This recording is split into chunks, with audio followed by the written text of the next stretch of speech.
नमस्कार, मैं Rajesh Kapoor capital one Studios में आपका स्वागत कर रहा हूं। बहुत ही स्पेशल गेस्ट आज हमारे बीच में हैं। जी हाँ दोस्तों, कुछ लोग ज़िंदगी जीते हैं, कुछ लोग ज़िंदगी गुजारते हैं। ये वो शख्स हैं जिन्होंने ज़िंदगी का हर पल जिया है। तो मैं आपसे मिलाने जा रहा हूँ बॉलीवुड के एक बहुत ही चमकते सितारे को, विशाल श्रीवास्तव जी। विशाल श्रीवास्तव जी ने अपना सफ़र शुरू किया एक्स फैक्टर से, और उससे पहले की ज़िंदगी के बारे में जब आपको सुनाएंगे अपने करमुख से, तो मैं ज़रूर ये मानता हूँ कि हमारे नौजवानों के बीच में एक बहुत हौसला और बहुत जोश उमड़ के आएगा। तो आइए बात करते हैं विशाल जी से। विशाल जी, बहुत बहुत स्वागत है आपका सर। कैसा लग रहा है आज हमारे स्टूडियो में? पहले तो बहुत बहुत धन्यवाद करना चाहूँगा जी आपको, आपके चैनल को, कि आपने मुझे जो एक सेवा का मौका दिया है उसके लिए बहुत बहुत शुक्रिया आपका। धन्यवाद। और यहाँ पर जो आपका सफ़र है आज, आपको हम तो खैर एक ऐसे स्टूडियो हैं जो कि बहुत ही अपने आप को छोटा मानते हैं, छोटा इस सेंस में कि बहुत बहुत दिग्गज हैं बॉलीवुड के अंदर। जी। उन दिग्गजों से आज आप जब रूबरू होते हैं तो कैसा महसूस करते हैं? मैं ये समझता हूँ कि इस दुनिया में कोई चीज़ छोटी और बड़ी नहीं है। जी। सिर्फ ये है कि अगर हम समझते हैं कि कोई चीज़ बड़ी है तो हमें उनसे बहुत कुछ सीखने को मिलता है। हम बड़ा छोटा नहीं कह सकते हैं, चीज़ें तो सारी बराबर हैं, काम तो सब लोग बराबर करते हैं, लेकिन हमें सीखने को बहुत कुछ मिलता है उनसे, तो इसलिए हम उन्हें बड़ा कहते हैं, बड़े का दर्जा देते हैं। बहुत बहुत खूबसूरत विचार है विशाल जी। आपने एक इस लेवल से अपनी ज़िंदगी का शुरुआत करा है, या फिर मैं ये कहूँ कि आपने ज़िंदगी के उन लेवल्स को देखा है जो कि नीचे के स्तर से लेके ऊपर के स्तर तक जाते हैं। जी बिल्कुल देखा है। अगर देखा जाए और कहा जाए, मैंने आज से 17-18 साल पहले यहाँ साइकिल रिक्शा से स्टार्ट किया, और यहीं आज़ादपुर में ही चलाता था रिक्शा। अच्छा। की सड़कों पे फल भी बेचे हैं, और नींबू की एक दुकान पे खड़े होकर आवाज़ भी लगाई। अरे वाह। होटल पे भी काम किया है।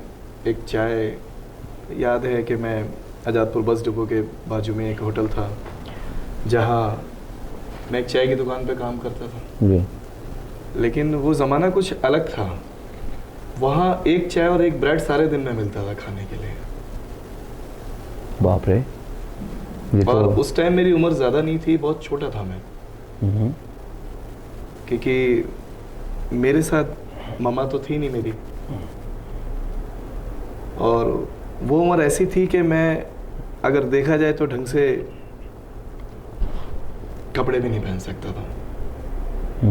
तो वही लोगों को चाय देने जाना, और रात को वहीं टेबल ब्रंच जो पतली वाली रहती थी उसी पे सो जाना। फिर सुबह उठ के कोई सेठ आता था और क्या सोता है, रात को क्या करता है, नींद नहीं आती थी रात को। जब चाय देके, जब दिन में दोपहर का टाइम और सुबह के टाइम में लोगों की रेडियों पे जो फल लगाते थे या दुकानों पे देने जाता था, तो जब बच्चे निकलते थे टाई पहन के और बस्ता टांग के, तो मैं भी सोचता था कि काश मेरे भी माँ बाप होते तो मैं भी पढ़ने जाता, या मुझे कोई पढ़ाता। लेकिन फिर भी आपके अंदर एक जोश ऐसा जिंदा रहा। हाँ। और इतना आपने अपनी आवाज़ के अंदर, इतना आपने जो रियाज़ किया, रियाज़ ही कहूँगा, क्योंकि उन सड़कों पे इस माहौल के अंदर गाना एक रियाज से कम नहीं है सर। अगर रियाज की बात की जाए तो उस टाइम की बात है तो रियाज मेरा जो उस टाइम था, मैंने गाने सुने गुनी जनों के, और उन्हीं सुन के मैंने वो रियाज किया कि मतलब मैं कभी भी कहीं भी रहता था, अगर कुछ भी काम कर रहा हूँ तो वो गाना गा रहा हूँ। बड़े गुनी जनों के गाने इतने अच्छे अच्छे, मोहम्मद अजीज साहब, किशोर कुमार साहब, रफ़ी साहब, कुमार शानू जी। तो जब कभी पुराना वक्त वाला याद जब आता होगा जी, और कभी पुरानी यादें कहीं वो उन रेडियो के पास आपको फिर से ले जाती होंगी, तो वो गाने भी ज़रूर याद आते होंगे जो उस समय गाया करते थे। बिल्कुल आते हैं याद। मेरे फ्रेंड्स होते थे। अब मेरी कुछ पिक्चरें मैंने संभाल के रखी हुई हैं। जब मैं साइकिल रिक्शा चलाता था, मुझे बचपन से पिक्चर खिंचवाने का बड़ा शौक था। तो मेरी कुछ पिक्चरें हैं जिन्हें मैंने कुछ अपलोड भी किए हैं जी, और संभाल के रखी हुई हैं। जैसे आज भी मेरी वर्दी जो रिक्शा चलाता था मैं, तो मेरी वर्दी मेरे घर में टंगी हुई है, आज भी मैंने संभाल के रखी हुई है। तो दोस्त तो वो नहीं है आज, पता नहीं कौन कहाँ है, लेकिन मैं वहाँ जाता हूँ तो वो चीज़ें महसूस करता हूँ कि मैं किस तरीके से मतलब वहाँ काम करता था, रिक्शा जब चलाता था। तो एक मतलब क्या बताया जाए कि बयान करने के लिए तो बहुत कुछ है, और क्या कहूँ कि नहीं कहूँ कि एक नाला खुला रहता था। तो उस ज़माने में मेरे ख्याल से इतना फैसिलिटीज़ नहीं थी कि नाले को बंद किया जाए, बड़ा नाला रहता था। तो उसी फुटपाथ पे सोना, बारिश आ जाए तो भी सो रहे हैं, या उठ के बैठ गए पेड़ के नीचे, ऐसा करके। तो कभी उस समय का कोई एक गाना जो आपको? हाँ, तो मैं मेरा एक गाना बड़ा ही उस समय का गाना, मैं यही सोचता था, दादा का गाना गाया हुआ है, तो मैं बस 2 ही लाइनें यही कहता था। कोई होता जिसको अपना हम अपना कह लेते यारो, पास नहीं तो दूर ही होता, लेकिन कोई मेरा अपना। कोई होता जिसको अपना। तो ये सब गाने हम गाते थे, मेरे कुछ ऐसे दोस्त थे जो ही मेरी तरीके से थे कि उनका भी कोई नहीं था। तो हम लोग मिल बांट के खाना खाते थे, रात को बैठते थे और महफिल जमाते थे। सर यहाँ पर मैं एक चीज़ आपको कहना चाहूँगा जो दिल से निकल रही है जी, कि राम जी ने भी एक बार अपने छोटे भाई लक्ष्मण को ये उपदेश देते हुए कहा कि सब चीज़ें नश्वर हैं, सब चीज़ें ख़त्म हो जाएंगी, बस एक आवाज़ ज़िंदा रहती है हमेशा। तो आपकी जो आवाज़ है उसमें आज भी किशोर दा जिंदा हैं। ये तो सर आपका बड़प्पन है। मैं तो समझता ही नहीं हूँ कि मैं दादा के आगे पीछे तो दूर है, मैं दूर दूर तक अपने आप को मैं उनके बराबर नहीं समझता हूँ, क्योंकि वो बहुत गुणी जन थे। हाँ, ये है कि मुझे उनसे बहुत कुछ सीखने को मिला है। आज उनके गाने गाता हूँ, और उनके गाने गाने से जो मुझे हर चीज़ मिलती है, नाम, पैसा, शोहरत, जो भी सब मिलता है, लेकिन सीखने को उससे 1000 गुना ज़्यादा मिलता है दादा के गानों से। जब आप दिल्ली में थे, आपके बहुत से मित्र बने, और राजेश अग्रवाल जी उनमें से एक हैं। जी जी जी, जी। और आज कैपिटल वन के एक डायरेक्टर्स में से एक हैं। हमने आज इनको स्पेशली बोला कि आज आपके फ्रेंड आ रहे हैं और आपके पुरानी यादें ताज़ा हो जाएंगी। तो राजेश जी, कैसा लग रहा है आज इतने सालों के बाद? उनसे पूछना चाह रहा था कि कितना डिफरेंस आप देख रहे हैं दिल्ली और मुंबई में जाके, और कितना दिल्ली को आप मतलब मिस करते हैं वहाँ पर? दिल्ली को देखिए मैं बहुत मिस करता हूँ, मैं झूठ क्यों नहीं बोलूँगा, लेकिन जब भी ज़्यादा मतलब मैं याद आती है मुझे दिल्ली की, तो फटाफट से आ जाता हूँ, क्योंकि मेरी बिटिया और बेटा और वाइफ तो यहाँ है जी। और दिल्ली और बम्बई में जो फ्रेंड्स है, क्या है कि वहाँ मेरे को जो सीखने को मिला दिल्ली से ज़्यादा बॉम्बे में मिला।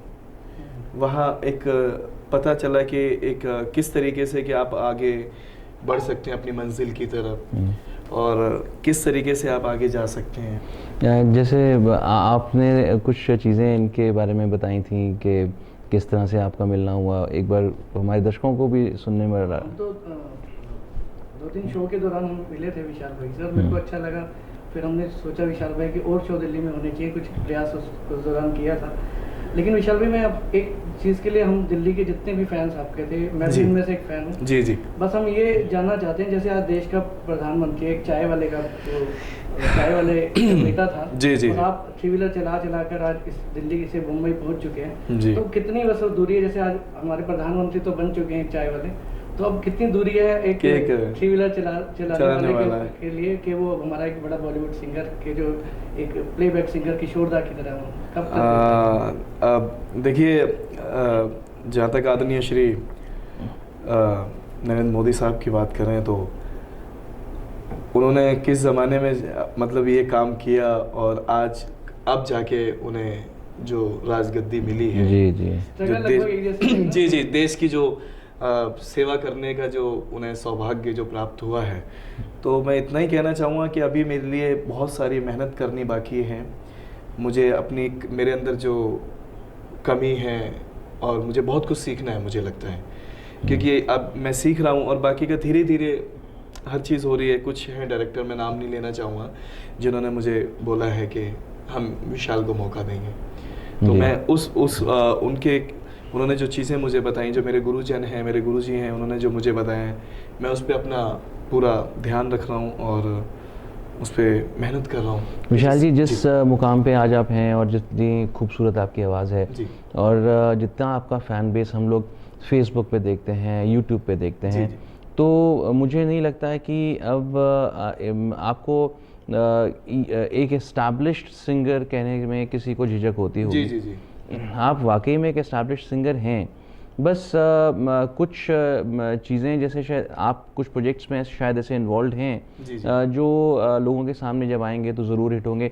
तो ऐसे कुछ प्रोजेक्ट्स के बारे में कुछ बताना चाहेंगे? अभी हाल ही में मैं 21 तारीख को एक मेरा गाना है, बड़ा ही खूबसूरत गाना रफ़ी साहब का गाया हुआ, चांद मेरा दिल।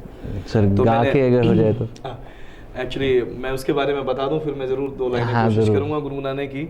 उस गाने को आज के ज़माने को देख के, आज के जो यूथ को देख के, मैंने उस गाने में थोड़ा सा चेंज किया है। गाने की कॉम्पोजिशन सेम है, थोड़ा सा गाने का ढंग हमने चेंज किया। लव सॉन्ग तो बना है ही वो गाना, लेकिन हमने और उसको थोड़ा सा मीठा, क्योंकि रफ़ी साहब से मीठा तो कोई नहीं गा सकता, लेकिन मैंने कोशिश की है उस गाने को, और उसमें थोड़ा सा नया आज के ज़माने का म्यूज़िक, हमारे जो म्यूज़िक डायरेक्टर हैं उन्होंने कॉम्पोजिशन इस तरीके की बनाई है। तो हम 21 तारीख को मेरा इस गाने का ऑडियो रिलीज़ हो रहा है। और बस, और जी 2 बोल जो आप कहने वाले थे। चांद मेरा दिल, चांदनी हो तुम, चांद से है दूर, चांदनी कहाँ मेरी आँखों का ख्वाब हो अब तुम, मेरी खुशियों की अब वजह हो तुम। बहुत खूबसूरत, बहुत खूबसूरत। तो मैंने एक छोटी सी कोशिश करी है और आशा करता हूँ कि हमारे ऑडियंस को, जो मुझे इतना प्यार करते हैं, जिनकी बदौलत आज मैं यहाँ पहुँचा हूँ और जिनके आशीर्वाद और दुआओं से मैं आज यहाँ हूँ, तो उनको बहुत पसंद आएगा, यूथ को पसंद आएगा। और माफ़ी चाहूँगा बीच मैं एक बात कहना भूल गया कि मैं कैपिटल को मैं पहले से तहे दिल से शुक्रिया अदा करना चाहूँगा कि वो मेरे लिए इतना जो मुझे सपोर्ट कर रहे हैं। तो उसके लिए आपको और राजेश जी को। कैपिटल वन तो सर दिल्ली के लिए, और दिल्ली के आप हीरो हैं, तो ये तो हमारा फर्ज है कि हमारा जो दिल्ली का हीरो आज बॉम्बे में है, तो हम जी जी लोगों को बताएं कि आज कहाँ पर है हमारा विशाल। नहीं राजेश जी, आपको भी धन्यवाद, और कपूर साहब का तो मैं शुक्रिया अदा जितना करूं उतना हमारे लिए। विशाल जी, बहुत अच्छा लगता है एक ऐसी शख्सियत से मिलके हर समय, जो कि ज़मीन से भी जुड़ी हुई है, और साथ ही साथ में ऐसे लोगों से भी मिलना हो रहा है जिनसे मिलने के बाद आम आदमी हवा में उड़ने लगता है। तो इसलिए ये बहुत एक बड़ी बात है कि आपने, जब से मैं आपसे मिला हूँ तब से मैं ये देख रहा हूँ कि इतने डाउन टू अर्थ पर्सनालिटी, ये आपने किस तरह से बरकरार? मैं बताता हूँ, मैंने ये देखिए सीखा है, झूठ नहीं बोलूँगा। आदरणीय श्री उदित नारायण जी, सोनू जी, और भी बहुत बड़े बड़े, मैं अमिताभ साहब का बहुत बड़ा फैन था बचपन से। आदरणीय श्री अमर सिंह जी से मैंने सीखा है, जयप्रदा मैम से सीखा है। मैं जितने एक्टर और जितने बड़े लोग गुणीजनों से मिला हूँ, कि जब वो लोग इतने बड़े लोग हैं, ओहदे में भी बड़े हैं, हर चीज़ में बड़े हैं, तजुर्बे में भी बड़े हैं, तो मैं तो कुछ भी नहीं हूँ ना। तो मैं किस लिए हवा में उड़ूँ या एटीट्यूड दिखाऊँ? मेरी तो हैसियत नहीं है ना कुछ भी। क्योंकि जब वो इतने गुणीजन आदमी जब लोगों से ऐसे मिलते हैं कि जैसे पता नहीं कितने सालों की दोस्ती है, तो फिर मैं ऐसे क्यों करूं? तो ये कहना कहीं गलत भी नहीं होगा कि बॉम्बे जैसी जगह, मुंबई जैसी जगह वाकई में एक तपोभूमि है, क्योंकि वहाँ जब कर्म सही ढंग से किया जाए तो बहुत ऊंचाइयां भी मिलती हैं। साथ ही में दूसरे लोग जो हैं आपके साथ के, वो ये सिखा देते हैं कि ज़मीन पे रहने में ही भलाई है। जी देखिए सर, मैं ये तो नहीं कहूँगा कि मैं ये सब अपना, ये भी तो सब कहते हैं ना कि अपनी संगत जो होती है, संगत से ही तो सीखने को मिला ना सर। बहुत खूब। तो वो लोग इतना जब कर सकते हैं, सोनू जी देखिए ना कितने बड़े सिंगर हैं वो, और मैं कभी भी उनसे बात करता हूँ तो मुझे ऐसा नहीं लगता है कि कहीं गैरपन है, अपनापन है। मैं आदरणीय उदित जी से मिलता हूँ तो ऐसा लगता है कि मेरे अगर पिताजी होते तो उनकी तरीके से होते कि इतना ही प्यार करते हैं। वो इस तरीके से मुझसे मिलते हैं। और मैम से मैं मिलता हूँ तो मैम से ऐसा लगता है कि अब इतने बड़ी लेवल की आर्टिस्ट हैं, मैं तो अपने आप को मैं नहीं समझता हूँ कि उनके साथ मेरे को खड़े होने का मौका मिलता है।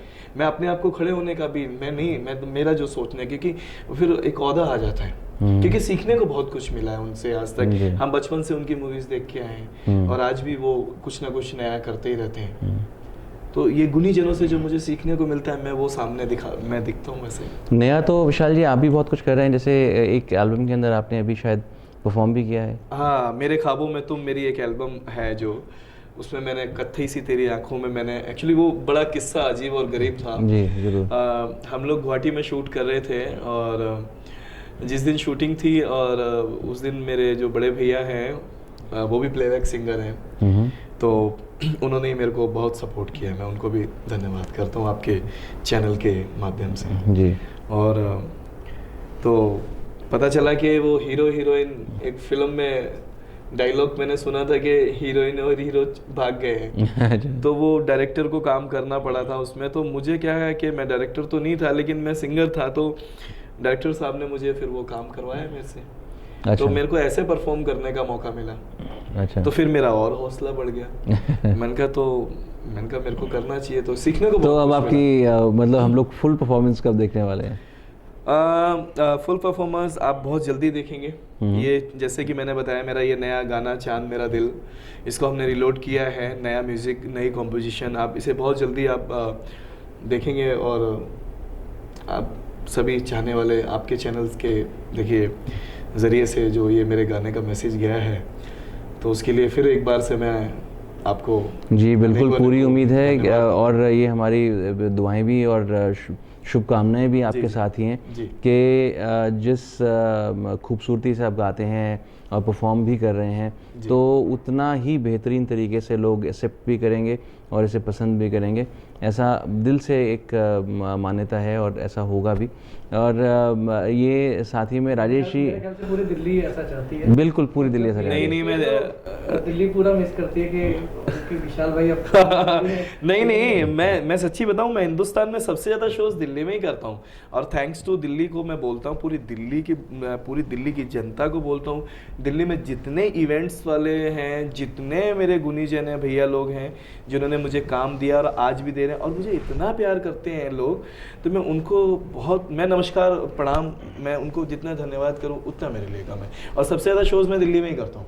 नहीं ठीक है। दिल्ली के लोग एक बस जो है ना, जो चाहते हैं कि जैसे हमारा, मैंने आपसे पहले भी सवाल किया था कि हमारे प्राइम मिनिस्टर तो बन गए, बस अब एक जल्दी से मैं एक डायरेक्टर साहब पर ऊंचे मुकाम पर जी एक डायरेक्टर साहब हैं, बहुत बड़ी लेवल के डायरेक्टर हैं और उनका बड़प्पन मैं समझता हूँ कि मैं उनको प्रणाम करता हूँ सबसे पहले कि उन्होंने मुझे इस लायक समझा कि वो अगली एक जो मूवी है, और ये भी क्लोज रखना पड़ेगा क्योंकि वो बहुत बड़े एक्टर हैं इंडस्ट्री के और वो भी एक बहुत बड़े म्यूज़िक डायरेक्टर। उन्होंने मुझे एक गाने का वादा किया है और उन्होंने कहा कि एक मौका मैं ज़रूर दूंगा विशाल आपको।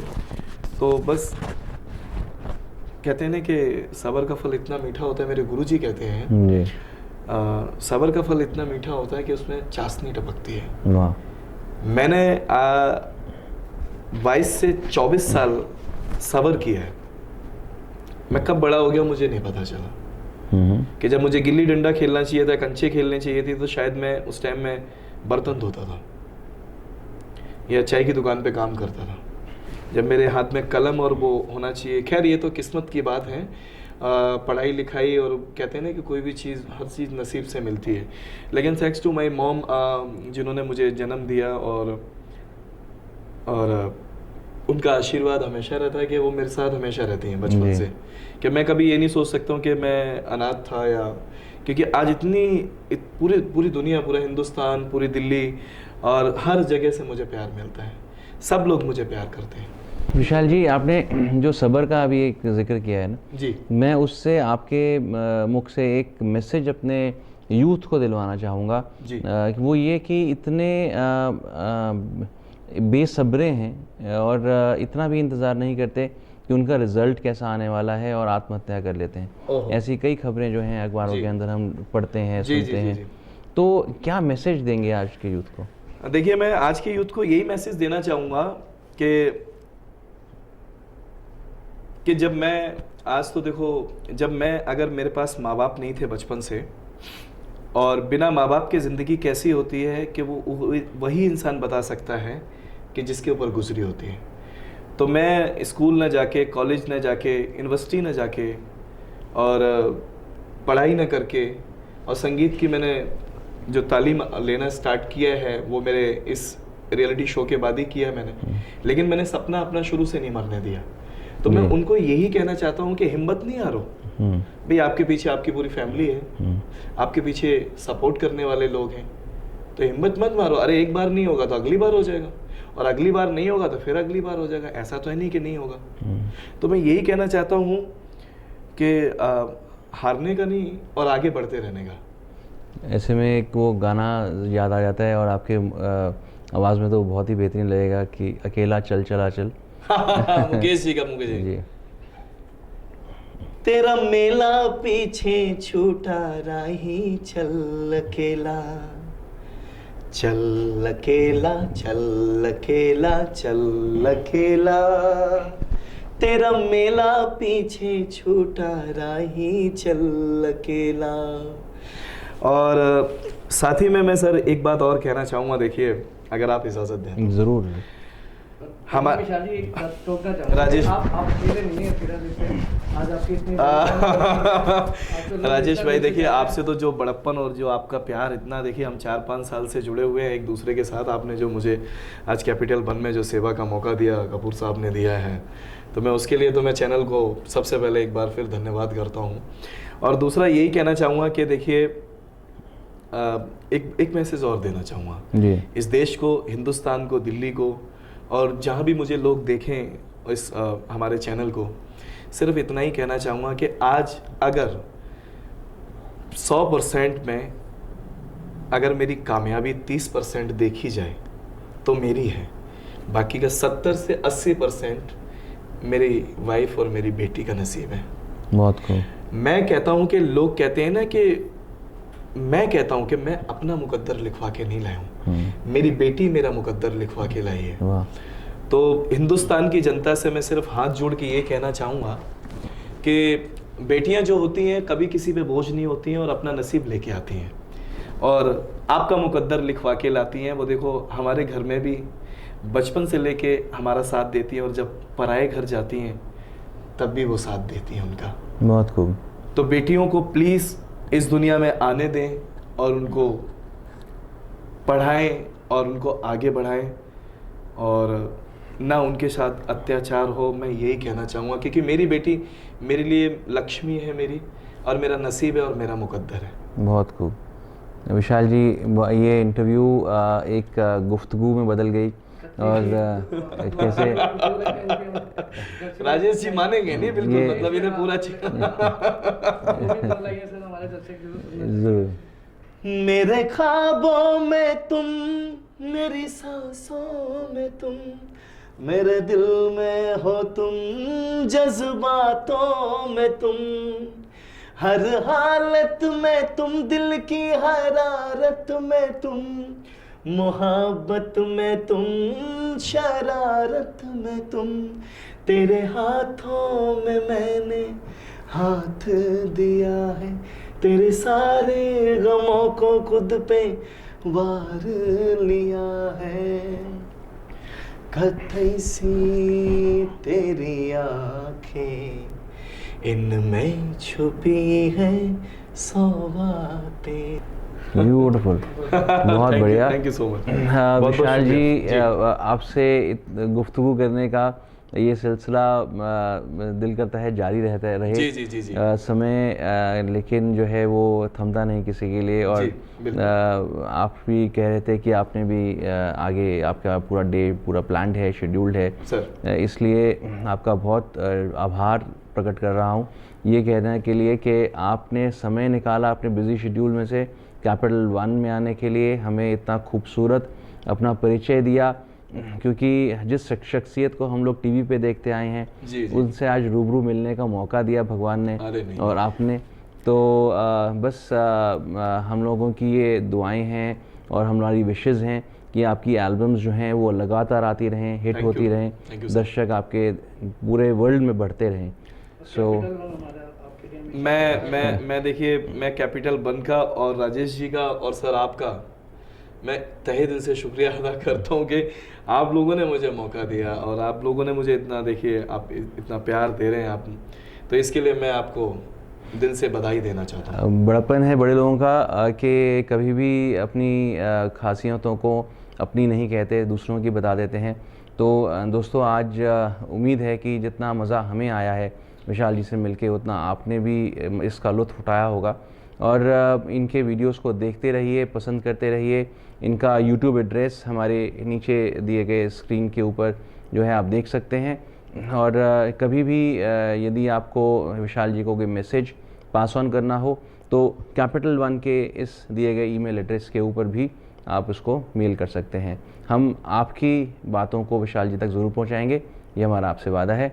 इसी के साथ नमस्कार।